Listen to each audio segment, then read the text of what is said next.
The Montford Point Marines, from exclusion to honor. In the summer of 1941, Major General Thomas Holcomb, Commandant of the Marine Corps, made his views brutally clear. "I'd rather have 5,000 white Marines than 250,000 Negroes." For 167 years, no black American had ever been allowed to wear the Marine uniform. The Corps was proud of that exclusion, but war changes everything. When President Franklin D. Roosevelt signed Executive Order 8802, banning racial discrimination in the defense industry, the Marines had no choice but to open their ranks, reluctantly. In August 1942, the first black recruits arrived at Montford Point Camp, North Carolina. It wasn't the proud Paris Island or San Diego. It was swampland, hot, muddy, and infested with mosquitoes. Their white instructors made it clear, "You don't belong here."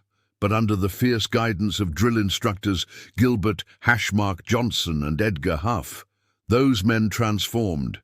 Their motto was simple: "You've got to be better than any Marine at New River." They were, because they knew they were fighting two wars, one against fascism abroad and another against racism at home. Okinawa, the ultimate test.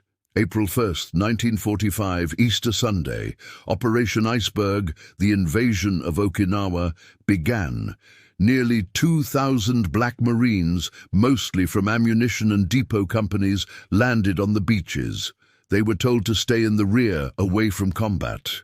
But on Okinawa, there was no rear. The whole island was a battlefield. When Japanese mortar fire struck their ammunition dumps, those men, trained to stack shells, not fire rifles, grabbed their weapons and fought back.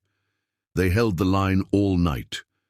When dawn came, 5 were dead, 12 wounded, but the supplies and the mission survived. Later, during a desperate counterattack, the 36th Marine Depot Company formed a human chain across a half-mile of open ground, passing ammunition hand to hand under relentless fire. Not one man broke. Their courage saved an entire Marine division. General Alexander Vandergrift, Commandant of the Corps, would later say, "The Negro Marines are no longer on trial. They are Marines, period." The battle after the war. When the fighting ended, the Montford Point Marines returned home to a country still divided by color. Some were refused bus rides. Some were arrested, accused of impersonating Marines, because police refused to believe black Marines existed. Still, they had changed the Corps forever. In 1948, President Harry Truman ordered the desegregation of the U.S. military. And in 2012, nearly 70 years later, the Montford Point Marines were awarded the Congressional Gold Medal, the nation's highest civilian honor.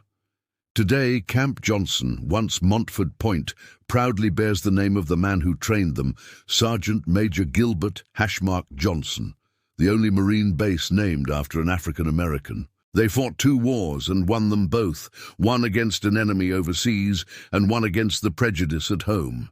They proved what America needed to learn. Courage has no color. Valor knows no race.